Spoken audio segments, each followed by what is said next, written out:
श्री स्वामी समर्थ। आपण काल एक भाग बघितला, आता भाग नंबर 2 बघूया। त्या रात्रीचा पुढचा दिवस आणि घडला आणखी एक चमत्कार। नमस्कार मंडळी, स्वागत आहे तुमचं आपल्या आवडत्या म्हणजेच अश्विनी भांबरे ब्लॉग्स या यूट्यूब चॅनलवर। काल आपण ऐकलं कसं अण्णांच्या श्रद्धेमुळे स्वामी समर्थ स्वतः त्यांच्या झोपडीत आले। त्या रात्री झालेला चमत्कार गावभर चर्चेचा विषय झाला होता। पण खरी गोष्ट तर दुसऱ्या दिवशी घडली, जी गावचं नशीबच बदलून गेले। सकाळ झाली, सूर्य उगवला। गावातल्या प्रत्येक घरातून एकच आवाज, स्वामी समर्थ, स्वामी समर्थ असा आवाज येऊ लागला। काल अण्णा गेले होते, पण त्यांच्या चेहऱ्यावरचं तेज गावकऱ्यांना विसरता येत नव्हतं। लोकांच्या मनात एकच प्रश्न होता, स्वामी समर्थ खरंच आले होते का?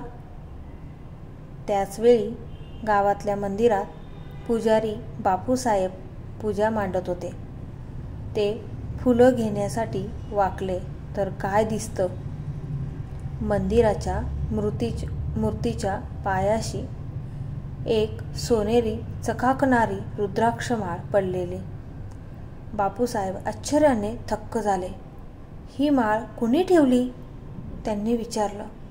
कोणीही उत्तर दिलं नाही। तेव्हा एक वृद्ध महिला पुढे आली आणि म्हणाली, काल रात्री मंदिराकडून मंद प्रकाश येत होता, मला वाटलं स्वामींचं तेज असेल। सगळे गावकरी धावत मंदिरात आले। ज्यांनी काल अण्णांची कथा ऐकली होती ते सगळे भारावून गेले।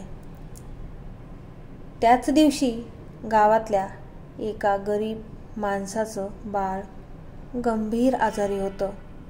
डॉक्टरांनी आशा सोडली होती। आई रडत होती, स्वामी समर्थ माझ्या लेकराला वाचवा। त्या रात्री आईला स्वप्न पडलं। तिच्या अंगणात पांढऱ्या कपड्यात एक तेजस्वी महात्मा उभे होते। ते म्हणाले, बाळा, उद्या पहाटे तुझं लेकरू अण्णांच्या झोपडीसमोर आण, तिथे आमचं नाम घे। आई सकाळी तसंच केलं। अण्णांच्या झोपडीसमोर तिने आपल्या लेकराला झोपवलं आणि म्हणाली, श्री स्वामी समर्थ, श्री स्वामी समर्थ। थोड्याच वेळात बाळाने डोळे उघडले। सगळे आश्चर्यचकित झाले। गावभर पुन्हा एकच चर्चा, स्वामी समर्थ अजूनही इथे आहेत? त्या दिवसानंतर गावात विचित्र पण पवित्र गोष्टी घडू लागल्या। मंदिरातील दिवा स्वतः पेटायचा, फुलं आपोआप पडायची आणि जिथे अण्णा बसायचे तिथे मंद सुगंध दरवळायचा। लोकांनी त्या ठिकाणी छोटंसं मंदिर बांधलं। त्यांचं नाव ठेवलं स्वामी समर्थ समाधीस्थळ। दरवर्षी त्या दिवशी जेव्हा अण्णा गेले होते तेव्हा गावात फुलांचा पाऊस पडायचा।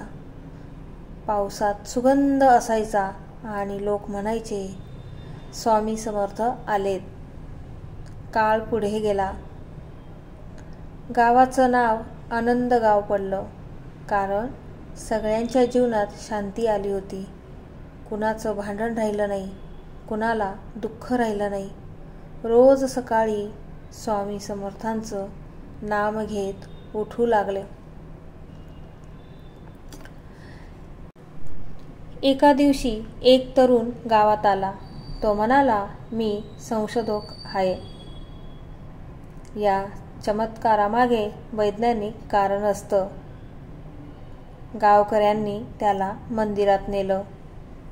त्याने सर्व उपकरणं बसवली, कॅमेरे, सेन्सर लावले रात्र झाली.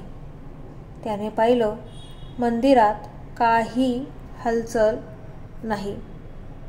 तो म्हणाला, हे सगळं मनाचे भ्रम आहे. पण तेवढ्यात मंद घंटा वाजली आणि कॅमेऱ्याच्या स्क्रीनवर झळकला तेजस्वी प्रकाश. त्याने पाहिलं, अण्णांसारखा एक दिव्य पुरुष मंदिरात उभा होता.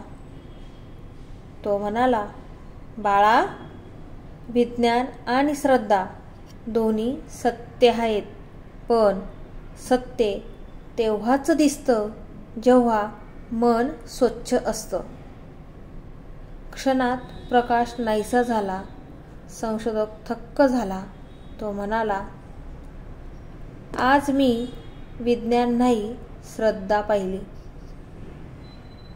बघा, श्रद्धा किती महत्त्वाची असते. मंडळी, ही कथा सांगते की स्वामी समर्थ कधीही सोडत नाहीत. ते फक्त रूप बदलतात, पण भक्तांना साथ देतात. श्रद्धा असेल तर चमत्कार नक्कीच घडतात आणि जिथे स्वामींचं नाम आहे तिथे अडचण काही काळच टिकते. म्हणून पुढच्या वेळेस संकट आलं तेव्हा घाबरू नका.